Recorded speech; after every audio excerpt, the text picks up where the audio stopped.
Well, we are finally here. I'm finally doing this. Finally doing the Friday 13th series.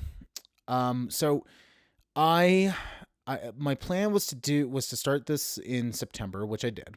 I was planning to do 2 or 3 movies a week, and I actually accomplished that. But then time just went by really quickly, and I didn't have time to record the stuff. So now I'm finally doing it. So I the first time I saw something of the series, I believe it was part one or the remake, and I saw like the poster. I think it was the remake. I saw the poster and I went, okay, this looks interesting. A guy walking around with a hockey mask with a machete, killing people. Okay, that looks interesting. And then I was like, oh, it's a remake. Well, when's the original? And then I saw the other 11 movies that they did. So, yeah. So, that's where I am with the series. Another thing about the series is that I'll talk about the end is these movies were notoriously like slaughtered and butchered by the MPAA. So I'll explain that when I'm done reviewing all these movies. But we'll start with the first movie, Friday the 13th from 1980. Friday the 13th. You may only see it once, but that will be enough.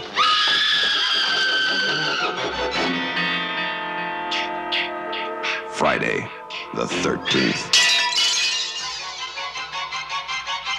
So the story of this movie, it came from the director. If you watch my In Search of Darkness review, which you totally should, they interviewed the director of this, which is Sean S. Cunningham.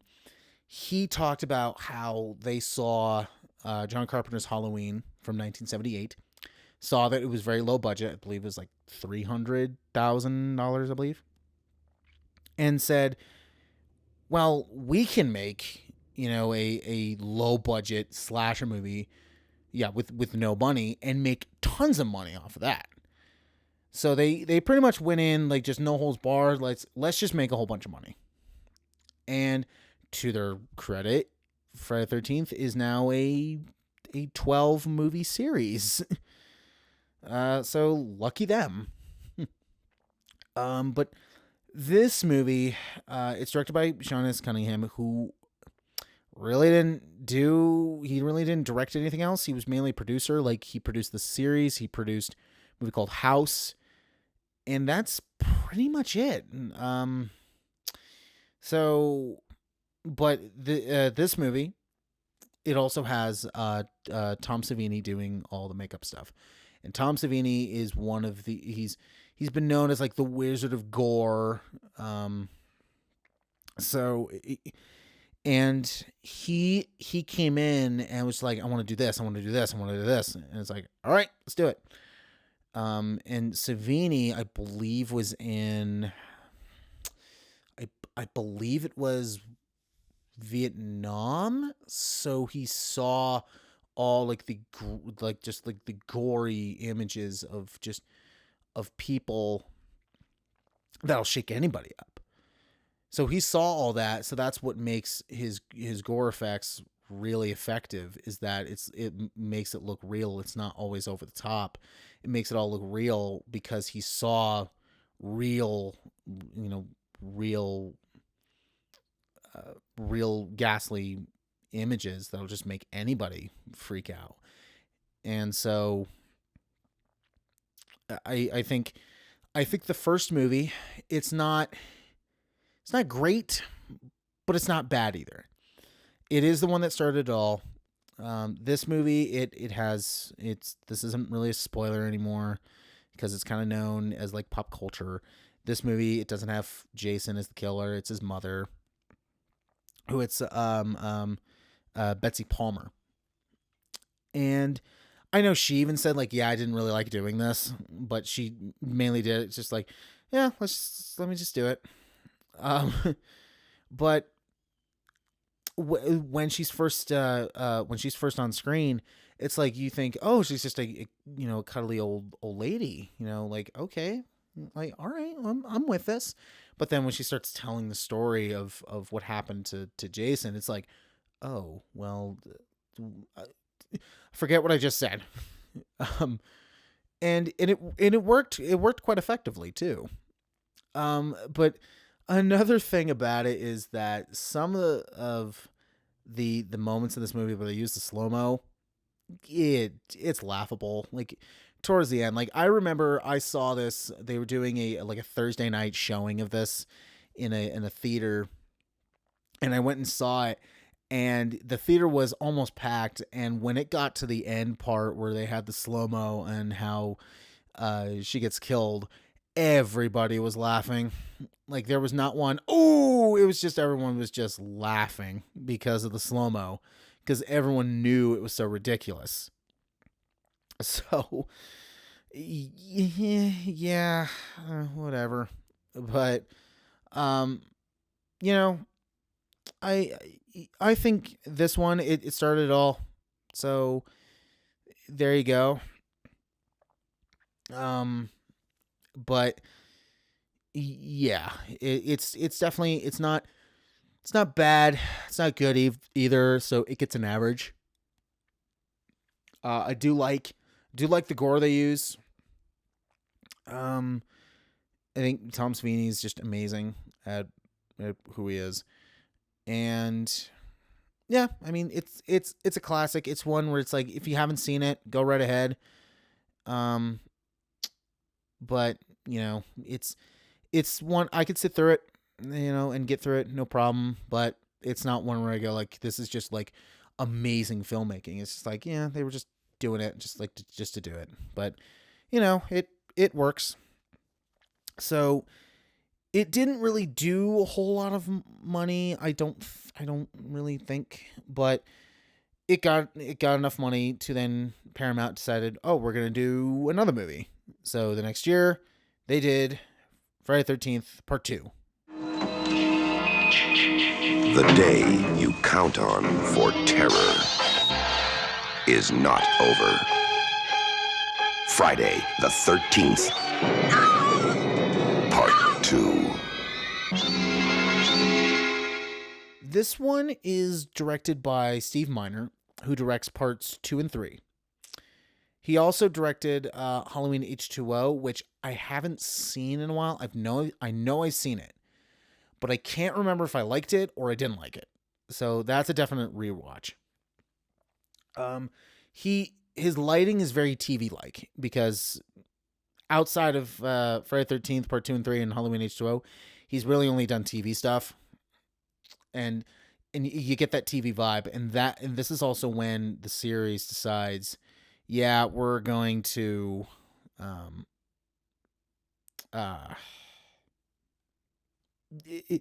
directors are gonna vary on quality. So yeah, I don't know, but this one, it had a lot of the same things I liked in the first movie and a lot of things I didn't like in the second movie. So yeah, it's just like, okay. But overall, I think this one, it's fine. Characters, didn't really care for a whole lot of them. The gore, they still keep it on point. Like I said, I'll mention MPAA at the end. It'll have its own segment. But yeah, it's kind of like, okay, like I kind of see what you're going for, but okay. It feels like a hardened copy of the first movie, but this one, we have Jason come back. How? Who knows? They don't explain it in any of the movies, except for the reboot, but that's the reboot. But he has a bag head. He has like a burlap sack or like bag over his head. And it is kind of cool how you just see one eye coming out of it. It kind of had like a little like it a lot of people said it was like Hills Have Eyes, but it reminded me of Black Christmas, actually. Like the original, like there, like the one scene where walk into the room and it's all dark, and then the camera is on the closet, and you just see the intruder's eye through part of the closet, and it's just really creepy the way it's lit. It reminded me of that. It was like, oh god, like, okay, what's that? So I don't know. I yeah, but this is also, it's also when like the writing, they don't really, it's nothing to pat yourself on the back about. It's more like just like, yeah, they just did this, but okay, you didn't explain this, but okay, we're just gonna keep going now. So, oh well. So, I think too, it's on the same level as the first one, as I've mentioned. The gore is stacked up, and that's another thing about the series too that I'll talk about at the end regarding the gore, because in some movies they show a lot, some movies they don't show anything. So I'll mention why that's the fact at the very end. It'll have its own segment, but I think this movie, it gets an average. It's on the same level as the first movie. It had stuff I liked from the first movie. It had stuff that I didn't like from the first movie, and so yeah, it's on that same level. But it made tons of money. So a year later, in 1982, we got part 3 in 3D.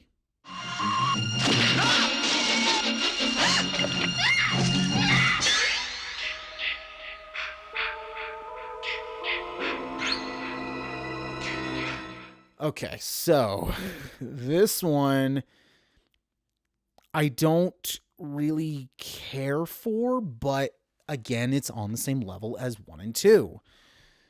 But the thing is that with this one, they shot it in 3D.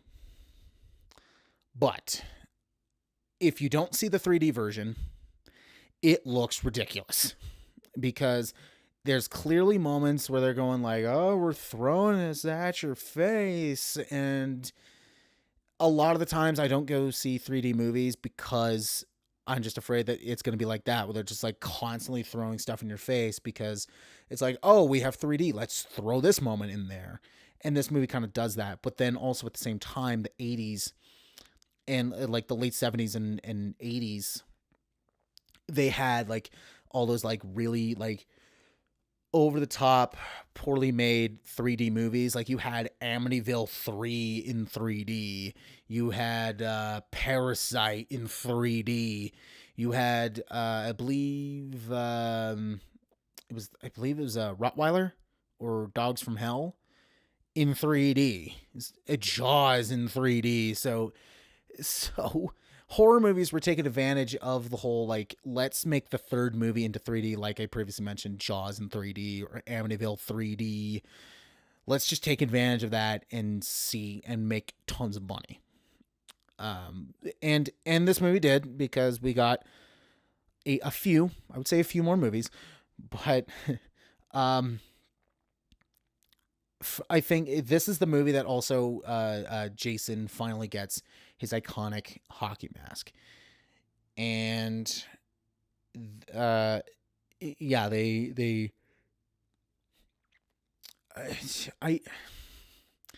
what I don't understand about these movies is, exception of the first movie or even possibly the second movie, but after this one, it's like, why is Camp Crystal Lake still there? Like, why don't they just blow it up or make it like the Simpsons movie where they put a giant dome over it and it's completely off the grid? Like, why don't they just do that? So that way no one gets killed. You know, if Jason is still there, you know, he's just hibernating there. That's his home. That's where he lives. Just leave him be. Like, don't just go, yeah, it's just a folk tale. It's like, no, knock it off. Okay, whatever. But something else about slasher movies is that they love to create just the most bland and stupid and just ridiculous characters where you can't follow them because they immediately go like, oh, let's go have sex, let's go do drugs, let's drink until there's no tomorrow. And it's like, okay, there are teenagers that do like to do that and party like there's no tomorrow, but not every teenager is like that. And I've noticed that with these movies, they get rid of the stupidest people ever. So I'm going like, okay, because then after a while, I'm going, I don't care about these people. I want to see Jason or Freddy or Michael Myers. I just want to see him kill them all because I don't care. So, and that starts to get relevant, I would say, around, especially like the fifth movie. But this movie, I think it's interesting. It has a lot of the same things I liked in part 1 and 2. It has a lot of the same things I didn't like in 1 and 2, but it's mainly the 3D thing.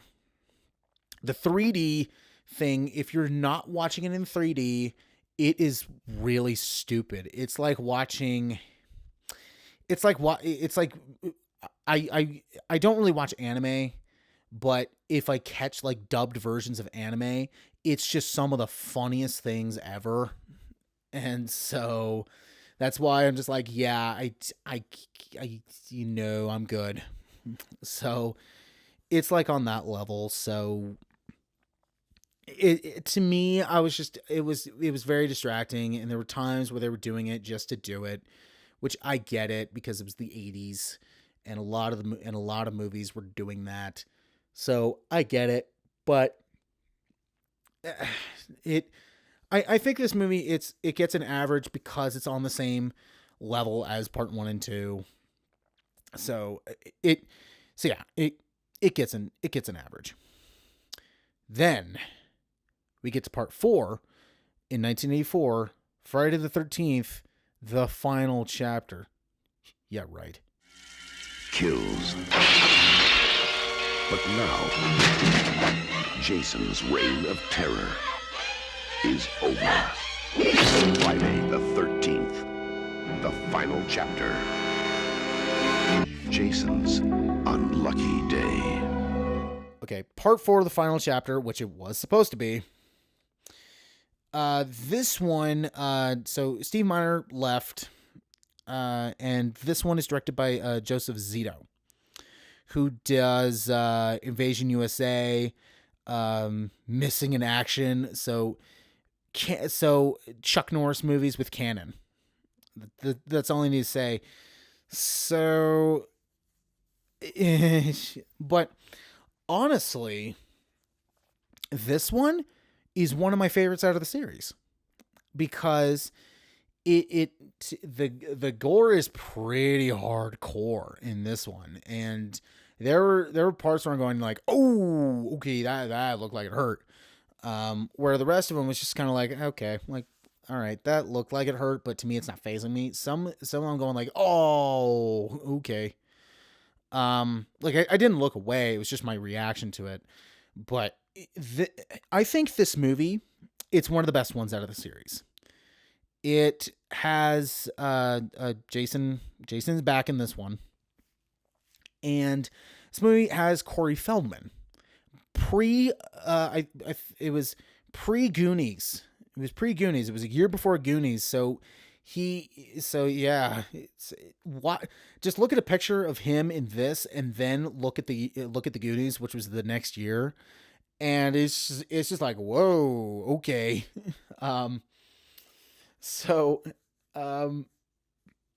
It's kind of cool to see him in this, and I like with his character. He liked horror stuff, like he kept a whole bunch of Halloween masks around. Like, I thought that was kind of cool, and he would be like, yeah, I like this kind of stuff. So I liked what they did with that.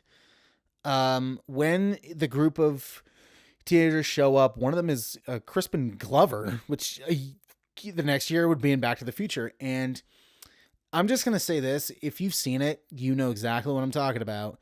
But if you haven't seen it, you need to check out Crispin Glover's dance moves because they are just some of the stupidest but most awesome dance moves ever. It's really kind of funny. Like I was laughing a lot during his dance scene because it's just like you don't see that.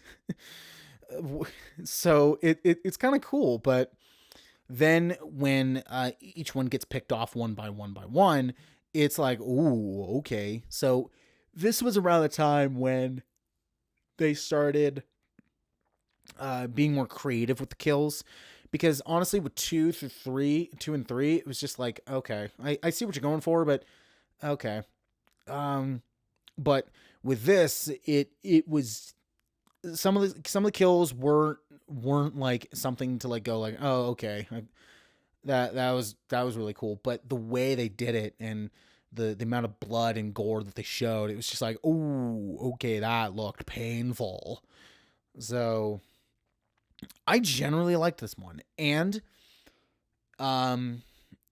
this was supposed to end the series. This was supposed to end it, and it was supposed to end it, and I think it wrapped up pretty good. Like you can honestly watch 1 through 4 as a series and then be fine, but they're just like, no, that made tons of money, so let's make more. So this gets a great, because this one, I don't think I have a favorite in the series, but there are ones that I like more than others. This one is one of the top ones for me.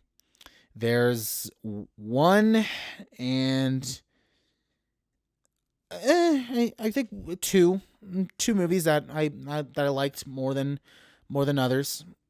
So yeah, this one gets a great. This was supposed to end the series, but Paramount was just like, nope, we're gonna make so much money off of this. So then a year later, we got part 5.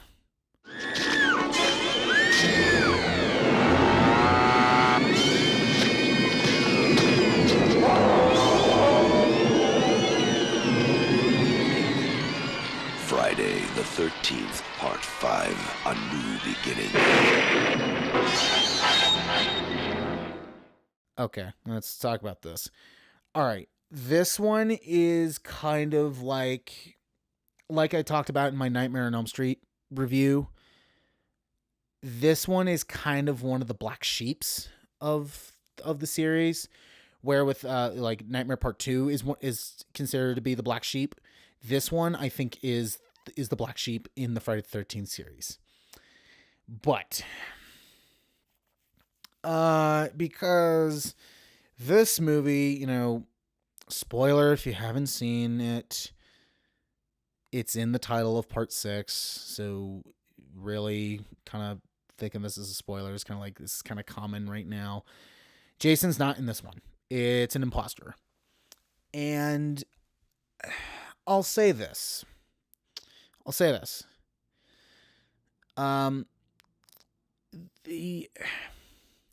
kills are pretty cool. Like some of the kills I thought, okay, that's pretty cool. But this one has one of the least goriest movies in the series. In fact, they show blood, I think, a couple times, and it's really quick. So you're seeing like someone get like slashed or like mutilated, and you just hear the sound effects, but you don't see it. It's like, really? Like, when did this turn into a radio show? Like, show me it. Show it. Again, I'll talk about why that's the case at the end. It'll have its own section. But this movie picks up with Tommy, who Corey Feldman is in it for about a minute. He comes back in the very beginning, and then he's gone. So it's a new guy playing Tommy, which the guy they like, the guy they have is I like. He's become very mute, and so this movie, it has it has his character. His name is Tommy.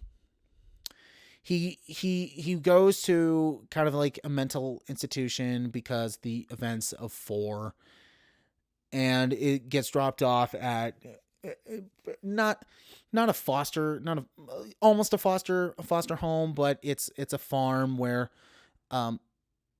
other kids have had like maybe traumatic stuff happen to them.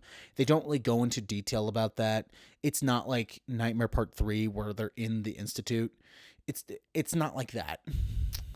So they never really explain why all of them are here. They do to some degree, but it's like, okay. But here's the thing. One of them, I'm going to try to keep this, I'm trying to try to not spoil this one. But one of the kids is pretty much psychotic and like a psycho. So I'm going like, okay, it's gotta be him. And then at the end of the movie, it's not. And I'm going, wait, what? Like, you had that set up like it was. I understand the misdirection thing, but who it actually was just like, what? They explain why that person did it, and I'm going like, okay, but huh? Like, or I don't. Okay, whatever.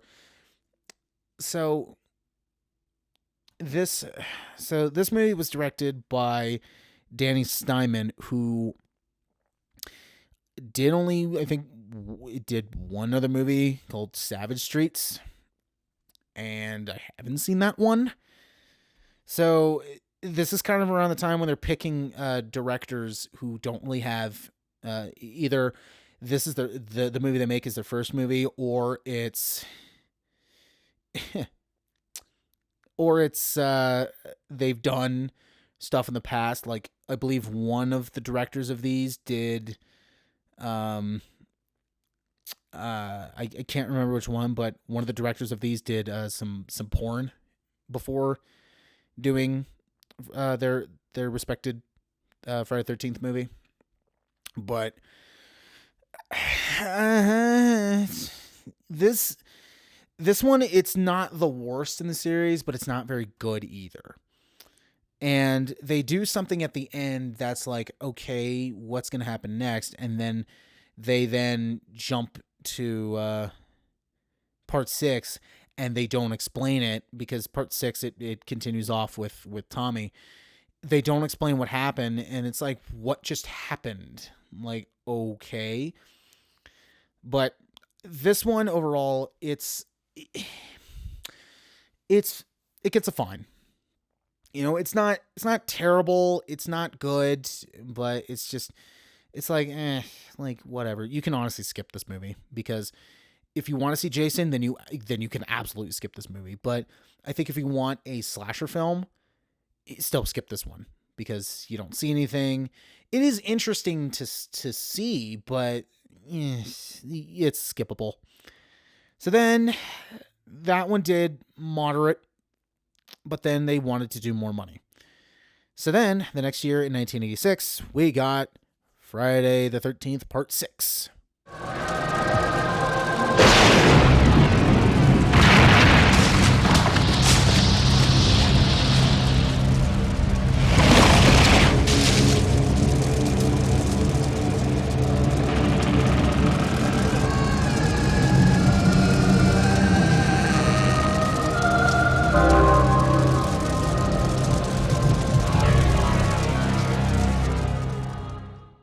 All right, I'm going to be completely honest with you. I heard people say that this is one of the best ones, and I heard some people say that this was one of the worst ones. I saw it. Man, I had so much fun watching this movie. So part 6, it starts out with Tommy. He goes to Freddy's grave and tries to make sure that he's dead, but unfortunately, when he stabs him with a metal pole, lightning strikes it and then brings Jason back to life. And this one, it's directed by Tom McLaughlin, who has done like Freddy's Nightmares series. He also wrote this movie, and something called Sometimes They Come Back. But this one, he was like, you know what? Let's add a little bit of humor to it, because now we're on part 6 of a series.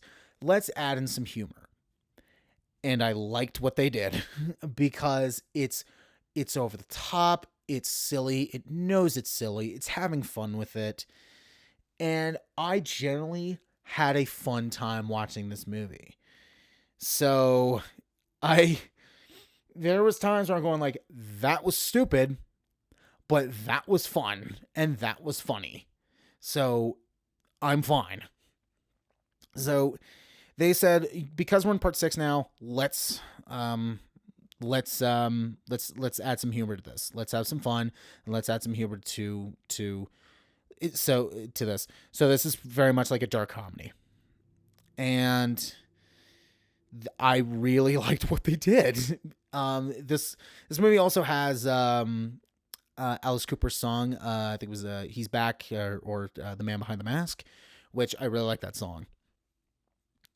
And I didn't know. I heard somewhere that Alice Cooper did a song for one of the movies, but I forgot what movie it was, and it was this one. And then they play it during the credits. I'm like, this is a really good song. So I immediately downloaded it on my phone, because I'm like, yeah, this is really cool. Like, all right, I'm with this. And yeah, I generally had a good time. There's still parts in it where I'm going like, oh, okay, like whatever. But it knew it was self-aware. It was trying to be self-aware. It wasn't trying to go, we're just going to be a hardened copy of the previous 5 movies. We're going to do something different. We're going to add stuff that is comical, and even the kills too.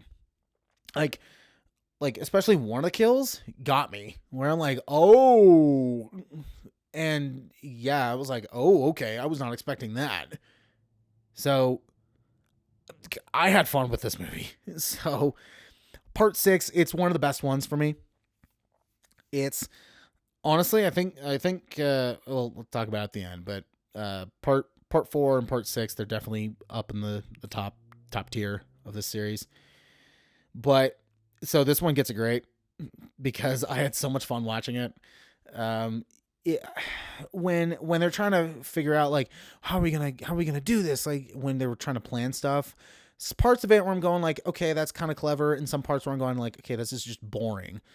But it was just they added humor. They weren't taking it seriously.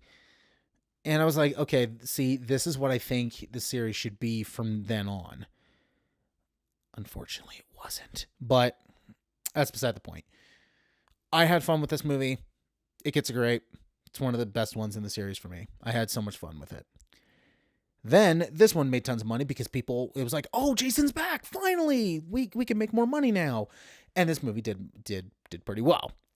So then in 1988, we've got part 8. Or sorry, part 7.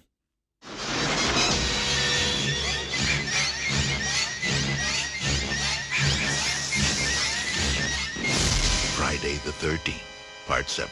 The New Blood. Opening Friday, May 13th. The deadliest day of the year. There goes the neighborhood. All right. I forget who said this, but some people were saying that this one is one of the best ones.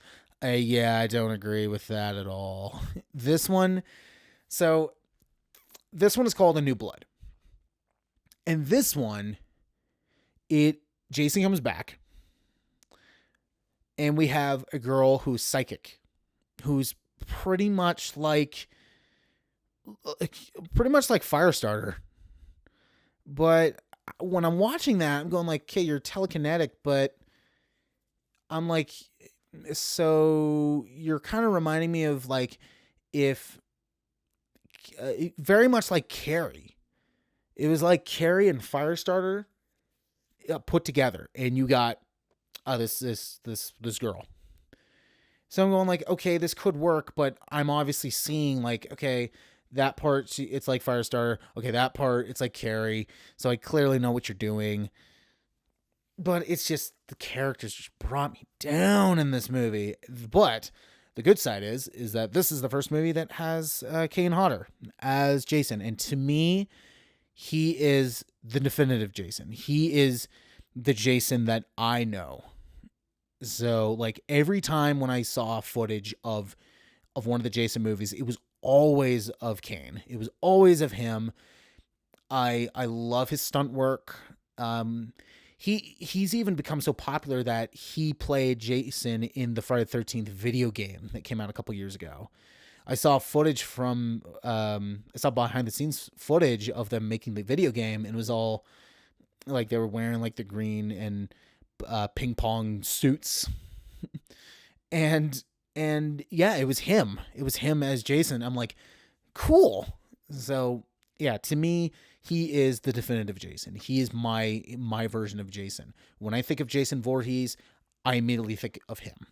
You know, it very much like I would say like Joker. When I hear Joker, I immediately I hear Mark Hamill's voice. If I see him in one of the Batman movies, I immediately think of Heath Ledger, because to me he was Joker. He was him. But when I hear Joker, I hear Mark Hamill. It's the same thing with Batman. Kevin Conroy or Roy or Voy. I always get it wrong. But when I hear Batman, I immediately think of him.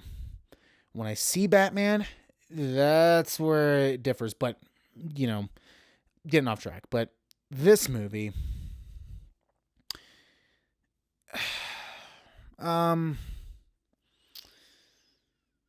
they get to do a lot more with Jason. Like there's a part where he's on fire, and it's like, hey, this is really cool. But I don't know.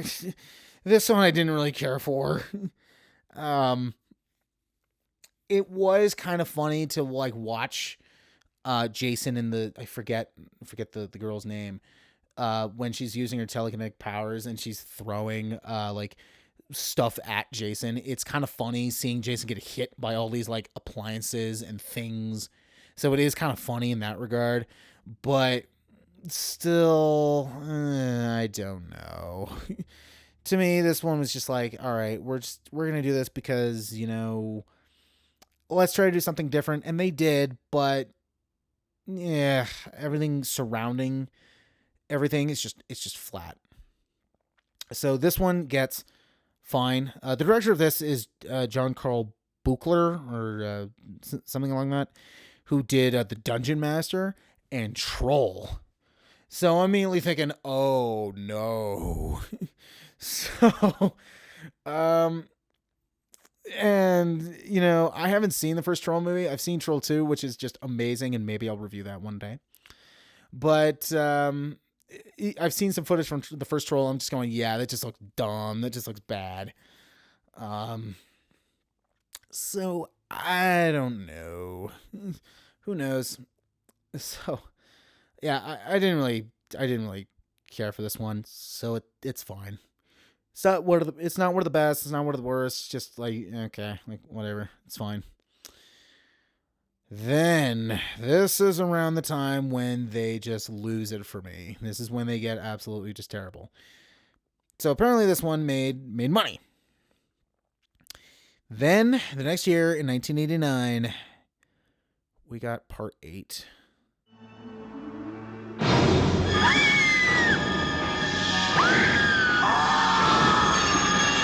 Friday the 13th, Part 8. Jason takes Manhattan. Now, New York has a new problem. I will say this.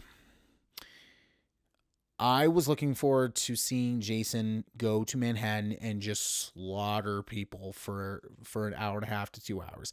That would have been a fun movie. Unfortunately, that's not what we got, because they didn't have the money to do that. So sources say that Sean S. Cunningham, who was producer for the entire series and directed the first movie, told the director for this to get Jason out of Camp Crystal Lake. And they thought, okay, what if he goes to New York? Great idea. But unfortunately, like I said, they don't have the money to do that. Director of this is Rob Hedden, who did the only other movie I saw from him was The Condemned, which I haven't seen it, but that's kind of like, he's only done like this in that movie. So it's just like, all right, whatever, like, okay.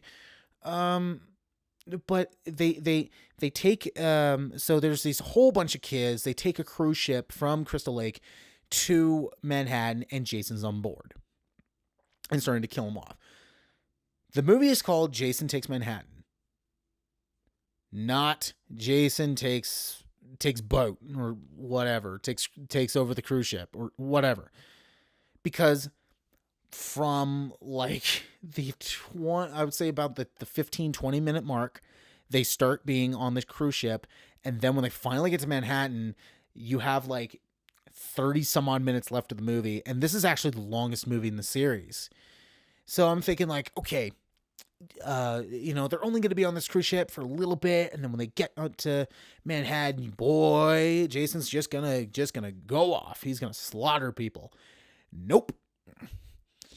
So, if you have a movie called Jason Takes Manhattan, have him be in Manhattan. Don't be like Jason takes over the cruise ship plus takes Manhattan. Like, don't do that. I always hate it when movies, like, they have the title, like, oh, they're doing, like, oh, this person's going to be here, and then they don't show up until, like, the last 20 minutes of that movie. I always hate it when they do that, and this movie did it. And, yeah, the characters were flat. Some of the kills were cool. I didn't care about anybody in this movie. Yeah, some of the kills are just like, all right, whatever. Then when they finally get to Manhattan, it's Canada, but except for that scene where Jason is in Times Square, which was hands down the best scene in the movie, where he just walks to these this group of guys and just kicks their boombox, and then they're about to get him, and he just shows in their face, and they all get scared. Like, to me, that was funny. Like, okay. See, if this movie was more kind of like that, like kind of like what Part 6 did, where the added humor made it better, then okay, I would have followed this, but they didn't. So I'm like, whatever. Like, this is not all that good. So yeah, kills I didn't really care for. Some of them were just stupid. Characters didn't care for. Those were stupid. And especially the ending. The ending was like, what just happened? Because I'll say this. The movie was out of fine until it got to the ending. And I went, this is absolute garbage. And it dropped to a terrible. I really want to say what happened at the end, but at the same time, I don't, because it's one of those things where you just like, you have to see it to just believe it. Like, wow, someone wrote that. Like, really? I get you're on part 8 of a slasher series, but come on, really? You end it like that? Okay. Even Kane Hodder said that he didn't like the ending, but he didn't say anything because he's like, I'm not a writer. I'm just a stunt man. Still kind of early in his career. I don't want to step on anyone's shoes, but still, that ending sucked. And I'm like, I couldn't agree more, because that ending totally sucked. So part 8, it's one of the worst ones to me. It's terrible. The rating is terrible. It, like I said, it wasn't fine until the ending showed up, and I'm like, yep, this just lost it for me.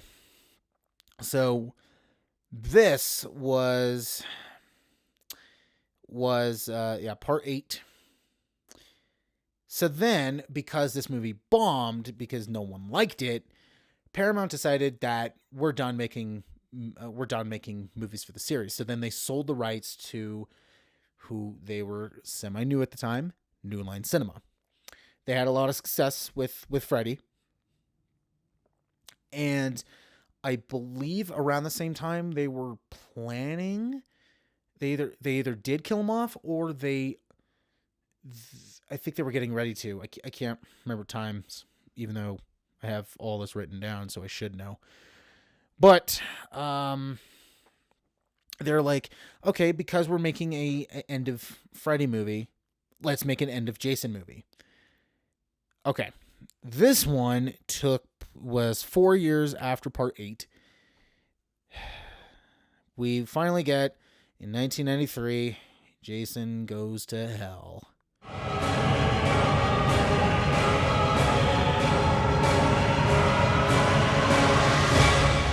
Jason Goes to Hell.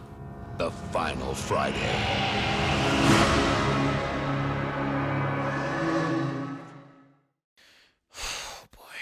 Oh my God. All right. This one just, I can't explain this one.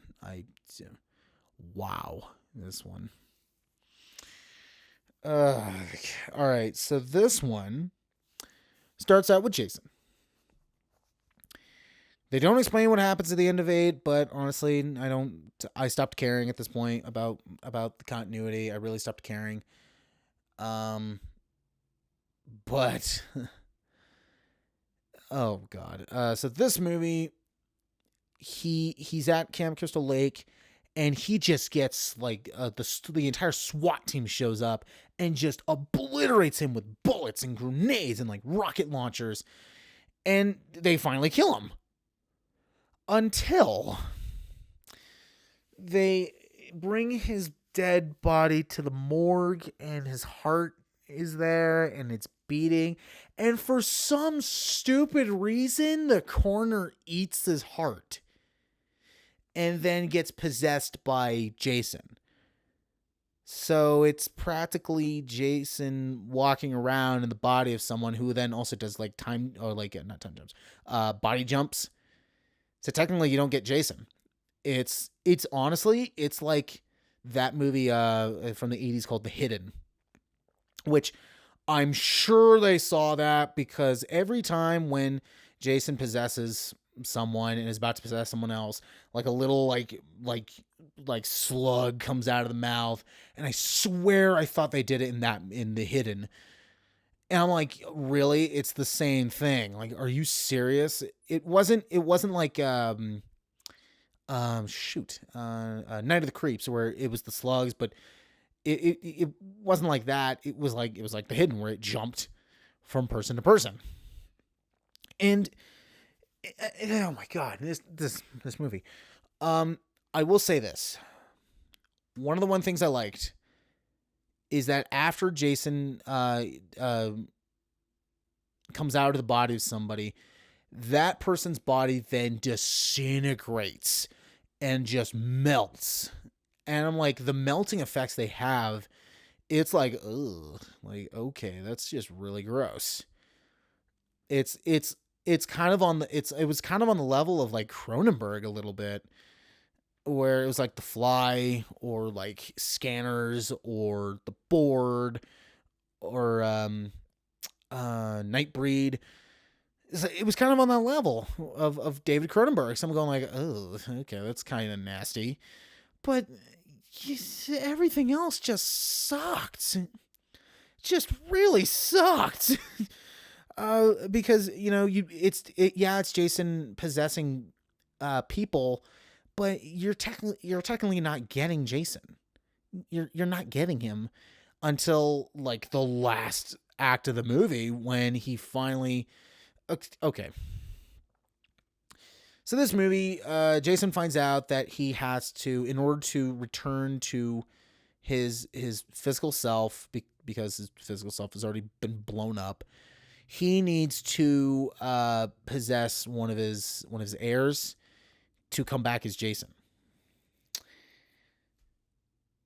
They say that he then does kill one of his heirs. I'm not going to say who.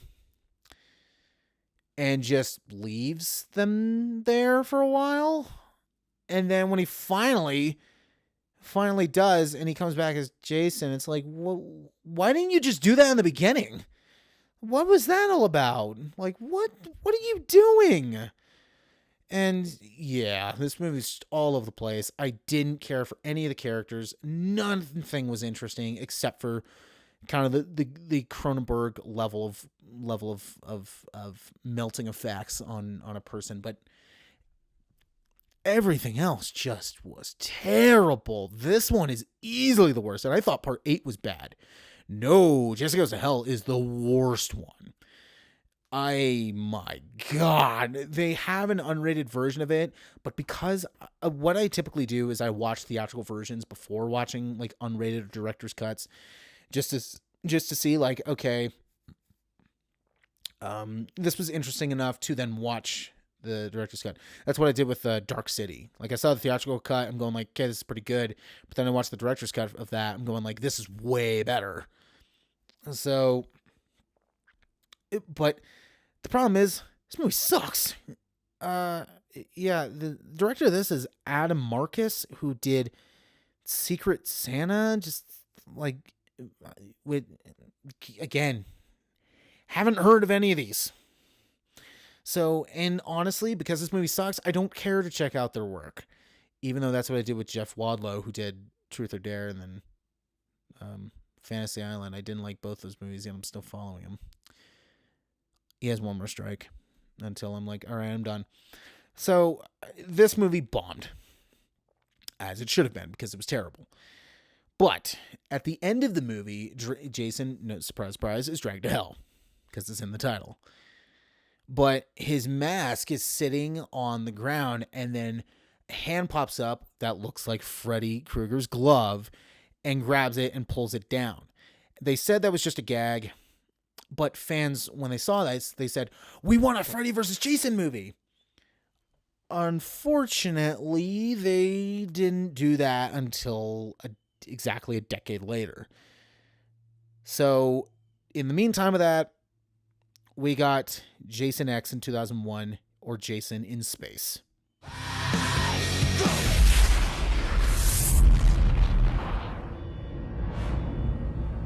I don't think he's out there. Why don't you just stick your head out and have a peek? Okay. Okay, let's talk about this one. So this one, we have Jason somehow back. Just somehow. Like he got out of hell. I don't know how. The cool thing is that David Cronenberg makes a cameo in the very beginning of the movie. So I'm like, oh, it's Cronenberg. Cool. But the one thing that's sad to me is that this was Kane Hodder's last movie he did where he portrayed Jason, which is sad. And I was like, oh man, this sucks. I like how Jason looks in this one. And the first 10 minutes was kind of cool. But more of the story is Jason gets cryogenically frozen and gets woken up, I believe, like 300 years later. Something like that. But he's in the future. He's in space. Or he's in the future, and you find out that Earth has been pretty much like deserted, kind of like WALL-E, if you really want to think about it. It's like WALL-E, so everyone's migrated off, and he gets picked up by a space crew that find out that, oh my God, he's like over 300 years old. Like, if we can bring him back, he can tell us what it was like before. Unfortunately, you picked up Jason Voorhees and apparently didn't do your research before you brought him on board, even though that's what they say. Like, wait, you picked up Jason Voorhees? Are you kidding me? Like, well, where is he now? Oh, he's defrosting. Well, you're already screwed. Okay. I will say this.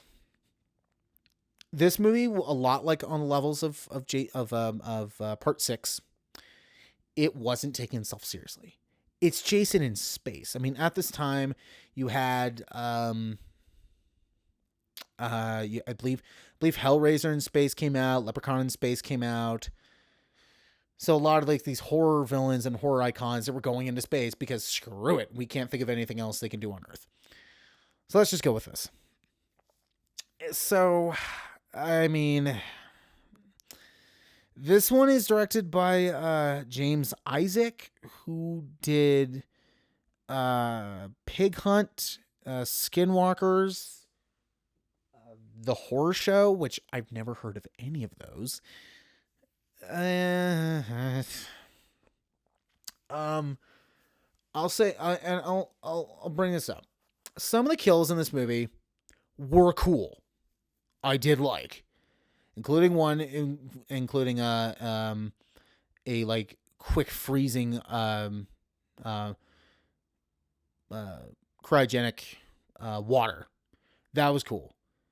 There was another one that involved a spinning, like kind of like a spinning propeller, somewhat. But the way the aftermath was, I'm like, okay, that's generally cool. So I will give it props for that. But most of the characters I didn't care about. I'm like, man, even space, we're getting stupid people. I'm like, well, whatever. World's full of stupid people anyway, so you might as well send them into space. But then towards the end, Jason gets an upgrade and becomes Uber Jason, and he looks cool. And that's when it kind of lost it for me. I'm just kind of like, okay, you guys don't even know what you're doing anymore. But honestly, I don't care because you're on part 10 now, so who cares? So this one, it's again, like I've said in previous movies, it's not bad, but it's not good either. This one is just like, okay, I see what you're going for. But honestly, like some of the kills and Kane Otter being in it, it's what saved it for me. So it gets a fine. I would definitely recommend checking this one out just to see what you think of it. But it's whatever to me. So then, finally, 2 years later, the fans got what they asked for and got the crossover event, Freddy vs. Jason. Why won't you die?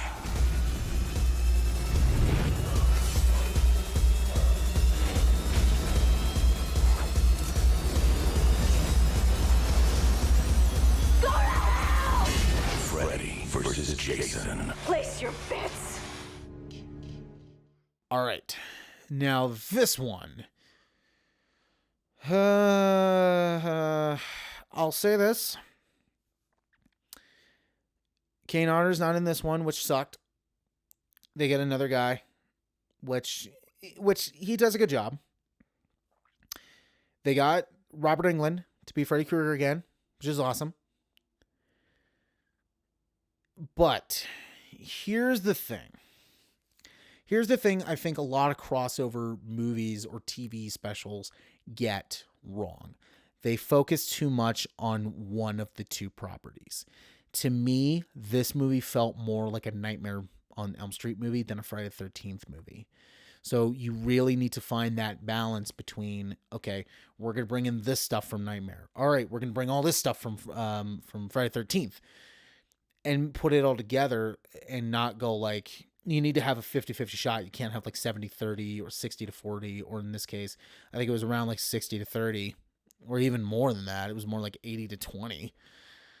And it's just like, okay, I feel like you're bringing, it's like a Nightmare on Elm Street movie, but they're bringing in Jason because like, hey, it'd be cool. It'd be cool if they did.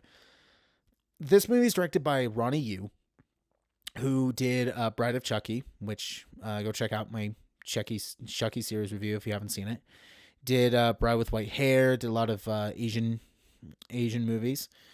And I think for the most part did a good job on this one. But the characters just dragged. They dragged me down. I don't understand.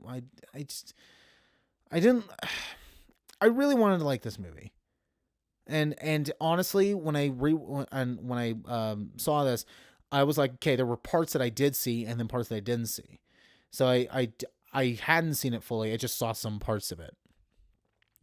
So it kind of drags, and it's just like you're not really blending the two. It's more of one overwrapping itself on the other one. So it's like you need to find the right balance. But the fight scenes between Freddy and Jason, that was amazing. Those were amazing. That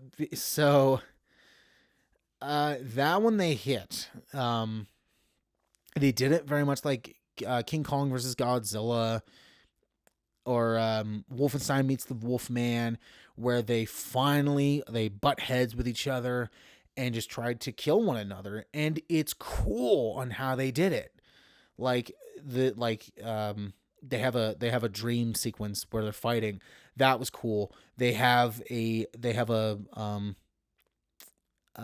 starts out in a cabin fight sequence, and that was cool. And then from that point to the end, it was just like, let's just have them fight each other. And it's like, see, that's what we wanted. But unfortunately you have to sit through, not really good acting and just bad characters and just like stuff you don't really care about. But I will say this, the kills were pretty cool. That's something I think Ronnie did pretty well on Bride of Chucky, was that the gore and the kills in that movie was actually really good. But yeah, in this one, the kills are definitely really good, and I really like that. But unfortunately, it's just the characters are just bringing it down. So I think this is a fun movie. It's not a good movie, but it's a fun movie. So I'm kind of caught between fine and average, but every time when I'm like I'm thinking of the characters, it's bringing me to fine. But every time when I'm thinking like the fight sequences between the two of them, it brings it up to average, because I'm like, they were so well done, and they really were giving fans what they wanted, and I definitely liked that. So I think this is getting an average. So yeah, like I said, it's not bad, it's not good either, but because the characters bringing you down, that's the bad. But then when they're actually fighting, and it's cool to see Robert Englund again. I love him as Freddy. Even though he's a child murderer, I love him. He's great at the character. So then the Friday 13 series was on pause. They didn't know what they were going to do next. But in 2005, around 2004, 2005, 2006, Platinum Dunes came around and rebooted Texas Chainsaw Massacre. That did pretty well. And I'm going to say this right now, I kind of like that one. So then they said, well, let's redo a reboot of Friday the 13th. Okay. So in 2009, we got Friday the 13th, the reboot.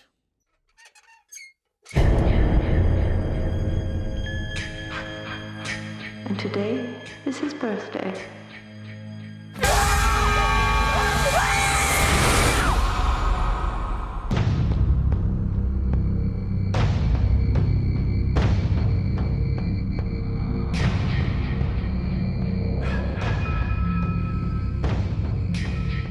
This one is directed by the same director as the Texas Chainsaw Massacre reboot, named Marcus Nespel, I believe.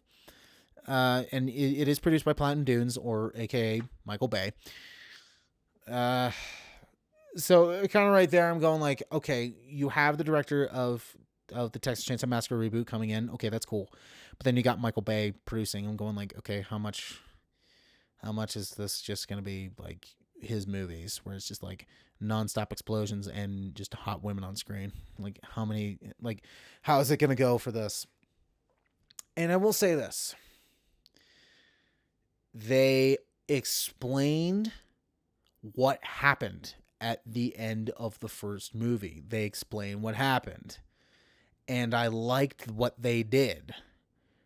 Where, at the end of the first movie, spoiler, everyone knows that Jason's mom gets killed. But Jason was there. He saw it. He saw... forget the survivor's name.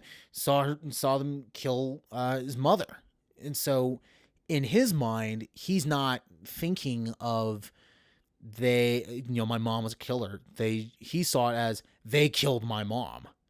So I'm going to get revenge on that. But in reality, it was you drowned and the mom and your mother was taking revenge and died because she was taking revenge. And Jason saw it as they just killed my mom. I liked that. I'm like, finally they explained what happened. So I'm actually going to say it right now. I kind of liked this one. Don't get me wrong. I had problems with it, but overall I was generally surprised on how much I actually liked this movie. So, but I will say this. Characters, most of them were flat. They were very much like we're here in the woods, let's go have sex, let's do drugs, let's have alcohol. And another thing too is I'm just gonna say it.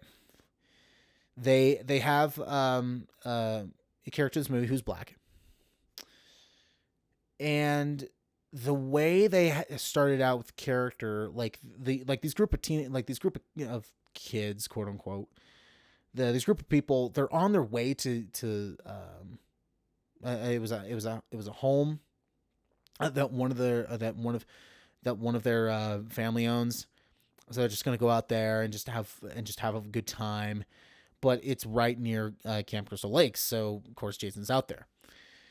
But he's asked by one of his buddies, like, hey, can you just pump the gas thing so we can get that going? And he immediately goes like, why are you saying that? Were you saying that just because I'm black? I'm like, no one was bringing that up. I'm like, why? And he did that twice. And I'm like, okay, dude, if he actually said something like racist about it, then okay. But he didn't, so you just brought it up for no reason. It's like, why did you do that? Like, okay, all right, whatever. But in this movie, we also have Jared Padalecki, who was still on Supernatural at the time. Which actually, little fun fact, both him and Jensen Ackles, they were both in horror reboots the same year. So Padalecki, it was Friday the 13th, and Ackles was in the My Bloody Valentine reboot, which was just meh. Honestly, this one, the Friday the 13th one, I liked more than that one. But he's out there trying to look for his sister because he can't, because there's a prologue to beginning this movie where his sister is in it, and he's like, I'm trying to find her. Okay, now he has a reason for being out there. The rest of these kids, they just want to be there just to have fun. And with Jason in this movie, I liked what they did. He wasn't just all brawny like he was in all the other movies. And then after part 4, he was impenetrable to bullets and even rockets and grenades, and was able to possess people. He was able to have nanotechnology and become upgraded. Like, who cares? Where this movie made him back to, I think, he made him back into the Jason. I almost said Freddy, into the Jason from, I would say, part 2 through 4. Where he was being more of a human being. And I liked that. And another thing about it is that he also, in this movie, he used his brains. Where he's actually setting traps. And I'm like, I like that. I generally like that. A lot of people complained that he took hostage. I wasn't really concerned about that. I wasn't really complained about that. I never really complained about that. But I was like, okay, I don't care.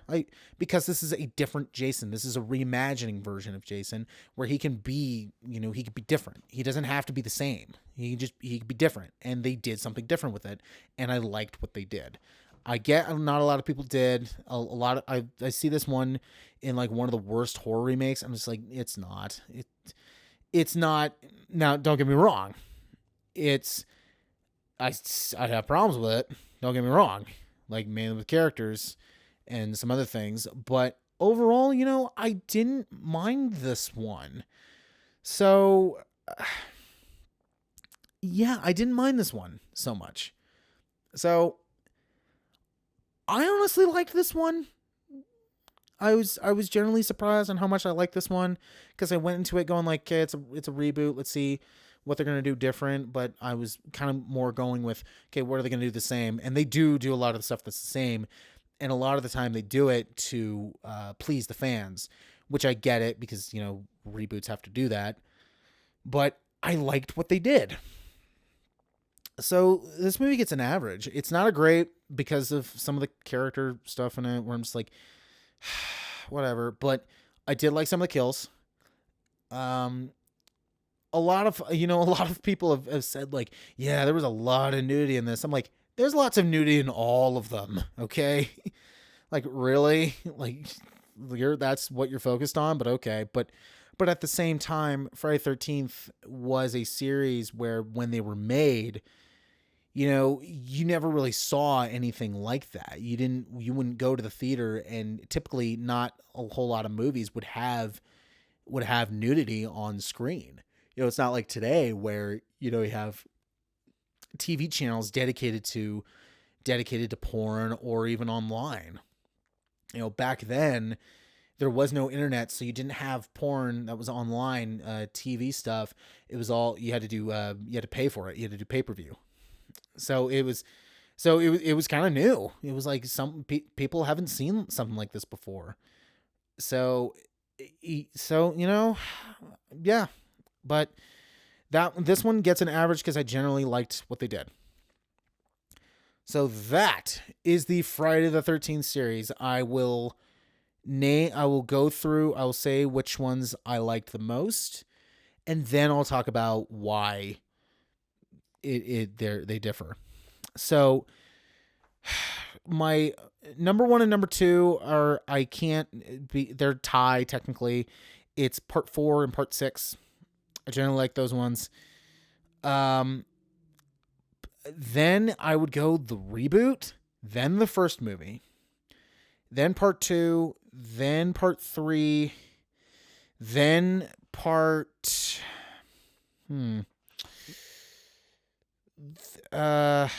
then maybe Freddy versus Jason.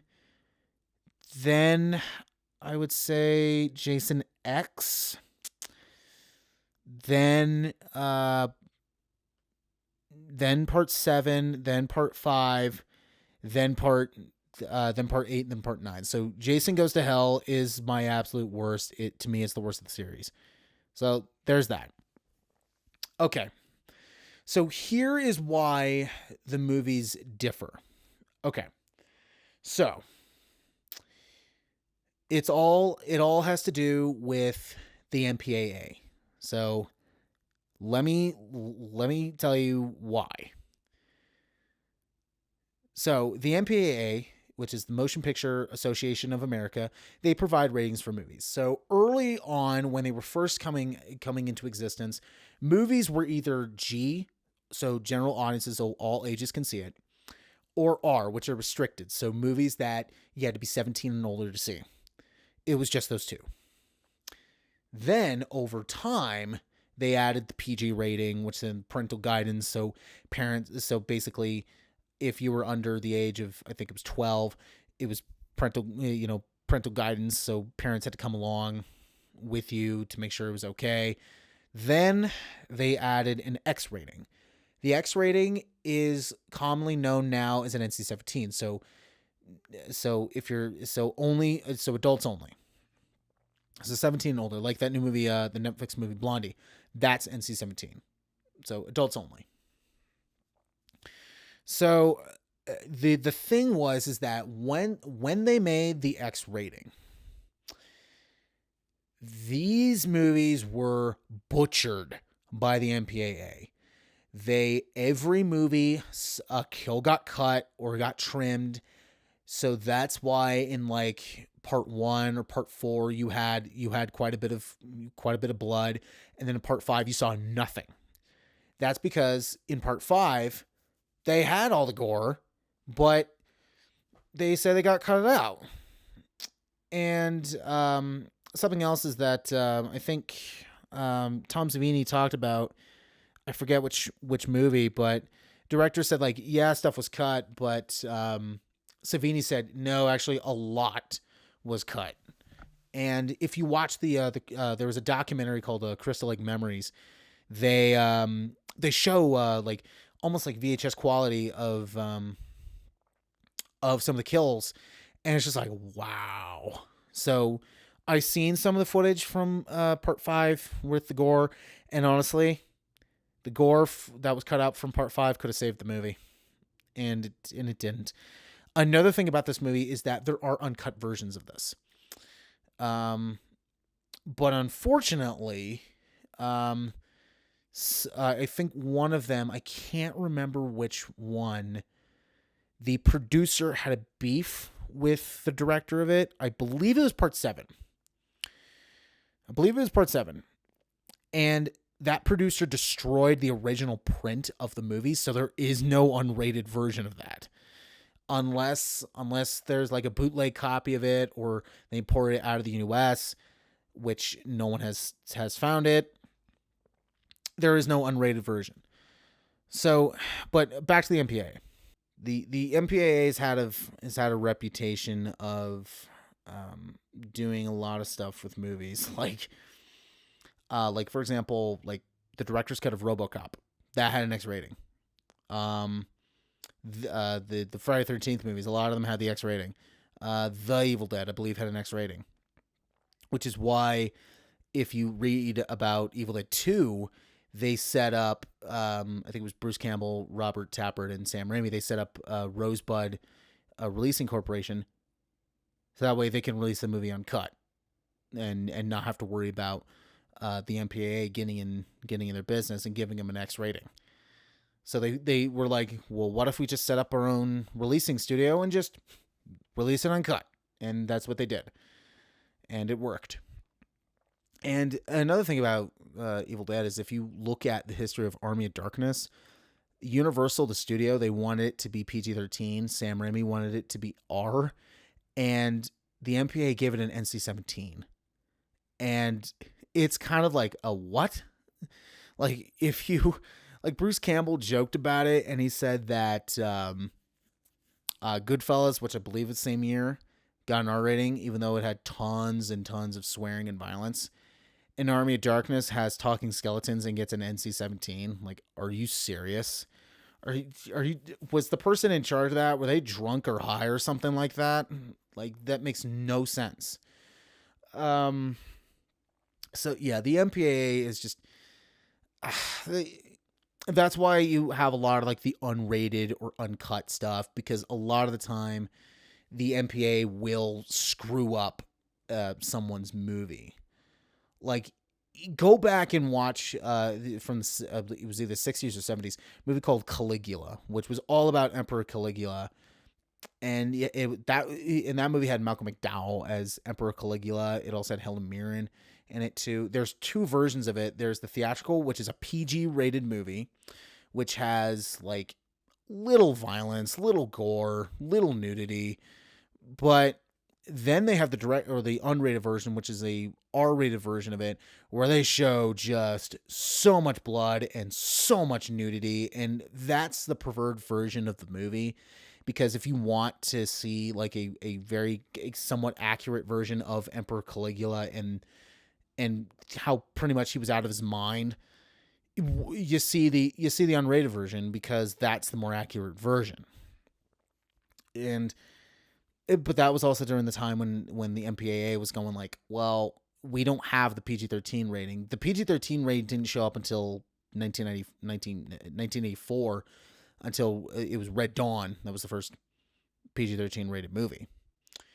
And even around there, they were kind of going like, well, we can't tell what's a PG-13 movie, or we can't tell what's a PG movie, what's an R-rated movie. So we'll slap it with a PG-13. Like, if you go back and watch the original Red Dawn, there are parts in it where I'm like, wow, that's hardcore, even for the 80s. So I'm like, that's kind of R-rated right there.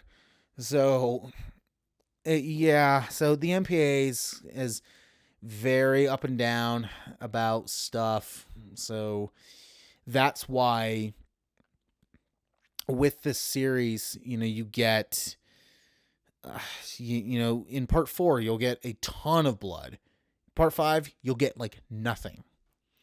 And then all of a sudden in part 6, you'll get some blood and then some not. That's why. It's because the MPAA was constantly looking at the editing and going like, please trim that. Why? Because we said so. Please trim that. Why? Because we said so. And it was a constant thing. Like, I can't remember. Yeah, it was part 7 where they said, yep, trim this. And they're like, well, we got to do it. And then Savini's like, yeah, a lot was trimmed. So, yeah, I like to say it happens, but to me, it's not. It's censorship. It's bad. It's not good. But that's kind of why these movies. In some movies, it lacks a ton of gore, and in some movies, it has a lot of gore because the MPAA wasn't being so. They weren't poking with a stick so often. They're just like, okay, we can let that slide. But then some movies are like, yeah, we can't let that slide. So I wouldn't say purposely ruined movies, but they definitely censored a lot of movies. So, yeah, that's kind of why these movies and the MPA's that's why these movies have they lack in areas, but then in some they don't. It's because of the MPAA. So that's why. So, but we are now at the end of this. If you've made it here, congratulations. Try not to be too long. But unfortunately, that's just what happened. But luckily, this will be broken down in segments, so you can hop in and out. That was my whole goal with these series reviews from now on, is just to have them in little bits so that we can jump in and out if you wanted to. But thank you so much for watching and listening. I'm going to try to do more series reviews but they just take a long time because they vary. Like, if it's a trilogy like Evil Dead, I can get those done because I've already seen all those movies, so I can easily just get that done. So, yeah, we'll see what happens, but thank you again for listening. Subscribe for more reviews. Check out my other series reviews that I've done in the past, like my Chucky series or my Paranormal Activity or my Nightmare on Elm Street series. So check those out if you want to, and I'll see you next time.